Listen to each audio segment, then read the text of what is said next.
નમસ્કાર દોસ્તો, શાંતિશ્રમ ન્યૂઝમાં આપનું સ્વાગત છે।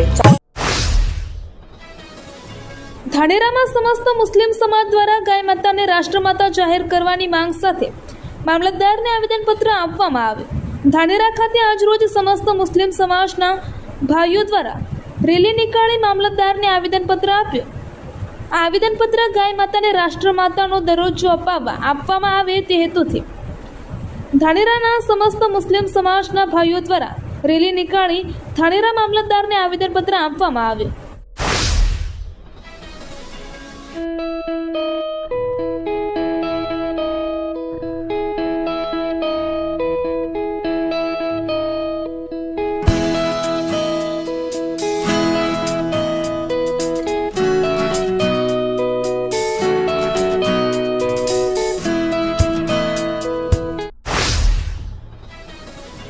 વાવના વાવડી ગામેથી 3 પત્તી કસીનો ક્રિકેટ મેચની આઈડી લિંક પર સટ્ટો રમાડતા 2 ઇસમો ઝડપાયા। મોબાઈલ ફોનમાં બેટફ્લેશ વેબસાઇટમાં માસ્ટર આઈડી ગૂગલ ક્રોમમાં લિંક દ્વારા ખોલી રમાડતા હતા સટ્ટો।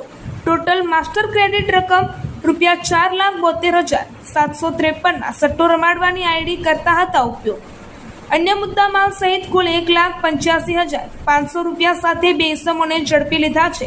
ઝડપાયેલા ઇસમો હરેશ ફુરાભાઈ રાજગોર અને સુરેશ ફુરાભાઈ રાજગોર રહે વાવડી વાવ। ઝડપાયેલા ઇસમો સામે જિલ્લા એલસીબીએ આગળની કાયદેસરની કાર્યવાહી હાથ ધરી છે। બનાસકાંઠા જિલ્લાની વડગામ તાલુકા પંચાયતમાં 28 બેઠકોમાંથી કોંગ્રેસે 14 બેઠકો મેળવી છે અને ભાજપે 13 બેઠકો મેળવી હતી અને અપક્ષે 1 બેઠક મેળવી હતી। કોંગ્રેસની બહુમતી હોવા છતાં ભાજપે કોંગ્રેસના એક ઉમેદવારને ઉઠાવી લીધા હોવાની ચર્ચા વચ્ચે કોંગ્રેસના તેનીવાડા સીટના ઉમેદવાર હનીફભાઈ માકનુજિયા ગેરહાજર રહ્યા હતા। ભાજપે વડગામ તાલુકા પંચાયત પર કબજો કર્યો છે। વડગામ તાલુકા પંચાયતની ચૂંટણી શરૂ થતાં જ હાઈ વોલ્ટેજ ડ્રામા યોજાયો હતો। વાવ-થરાદ જિલ્લાની તમામ 8 તાલુકા પંચાયતોના પ્રમુખ અને ઉપપ્રમુખ પદ માટેની ચૂંટણી પ્રક્રિયા શાંતિપૂર્ણ વાતાવરણમાં પૂર્ણ થઈ છે। વિવિધ તાલુકા પંચાયત કચેરીઓ ખાતે યોજાયેલી આ ચૂંટણી સભાઓમાં ભાજપ અને કોંગ્રેસના તમામ સભ્યો મોટી સંખ્યામાં ઉપસ્થિત રહ્યા હતા।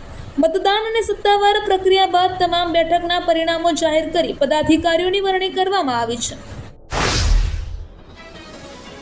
બનાસકાંઠા ડીસા કાંકરેજ અને નવરચિત ઓગળ તાલુકા પંચાયતને તેના નવા પ્રમુખ અને ઉપપ્રમુખ મળ્યા છે।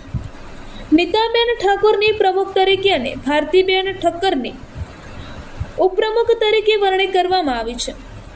આ વરણી પ્રક્રિયા દરમિયાન ભાજપના પ્રમુખ પદના ઉમેદવારોએ 12 સભ્યોનું સમર્થન મળ્યું હતું, જ્યારે કોંગ્રેસના ઉમેદવારના સમર્થનમાં 8 સભ્યોએ હાથ ઊંચો કરીને ટેકો જાહેર કર્યો હતો।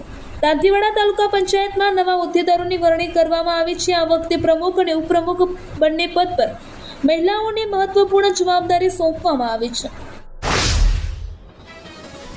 વાવ વિધાનસભાના ધારાસભ્ય અને રાજ્ય કક્ષાના મંત્રી સ્વરૂપજી ઠાકોરને સુઈગામ ધરણીધર અને વાવ તાલુકાના અગ્રણીઓએ રૂબરૂ મળી વિવિધ રજૂઆતો કરી હતી। આ રજૂઆતોમાં મુખ્યત્વે પીવાના પાણીની સમસ્યા અને ગ્રામીણ વિસ્તારોની પાયાની જરૂરિયાતોના પ્રશ્નોનો સમાવેશ થાય છે। ઉનાળાની શરૂઆત થતાં જ કચ્છના નાના રણને અડીને આવેલા વાવ-થરાદ જિલ્લાના સરહદી સુઈગામ ધરણીધર અને વાવ તાલુકાના અનેક ગામોમાં પીવાના પાણીની ગંભીર તંગી સર્જાઈ છે। આ ઉપરાંત ગામડાઓમાં અન્ય નાની મોટી પાયાની સુવિધાઓને લગતા પ્રશ્નો પણ ઊભા થયા છે। દિયોદર પંથકમાં શિક્ષણનું અનેરું ધામ એટલે Shri Tapasvi college of nursing તેમજ શ્રી તપસ્વી આર્ટ્સ કોલેજ, જ્યાં છે સંપૂર્ણ AC, CCTV, wifi, digitally updated campus, BSc nursing સહિતના અનેક કોર્સમાં આજે જ પ્રવેશ માટે સંપર્ક કરો Tapasvi college of nursing Deodar. બનાસકાંઠાના ડીસા તાલુકાના વડાવળ ગામમાં આવેલા લાખણેશ્વર મહાદેવ મંદિર ખાતે સંત મુકેશગીરી બાપુએ કઠોર અગ્નિ તપસ્યા શરૂ કરી છે। વિશ્વ કલ્યાણ, સનાતન ધર્મના રક્ષણ અને માનવજાતની સુખ શાંતિ માટે આ અનુષ્ઠાન કરવામાં આવી રહ્યું છે।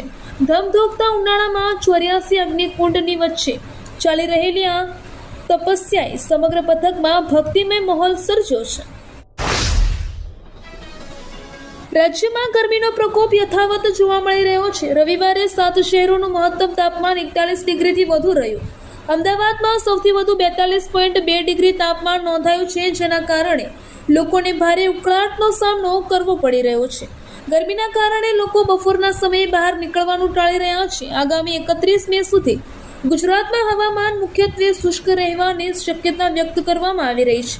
હવામાન વિભાગના જણાવ્યા મુજબ 25 થી 28 મે સુધી મહત્તમ તાપમાનમાં કોઈ ખાસ ફેરફાર જોવા મળશે નહીં, જ્યારે ત્યારબાદ તાપમાનમાં અંદાજે 2 થી 3 ડિગ્રી સેલ્સિયસનો ઘટાડો થઈ શકે છે.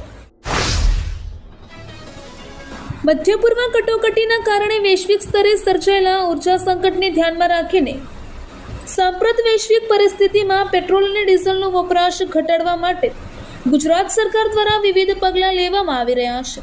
આ પરિસ્થિતિની ગંભીરતાને લઈને સરદાર કૃષિનગર દાંતીવાડા કૃષિ યુનિવર્સિટી દ્વારા એક નવતર અને પ્રશંસનીય પહેલ કરવામાં આવી છે.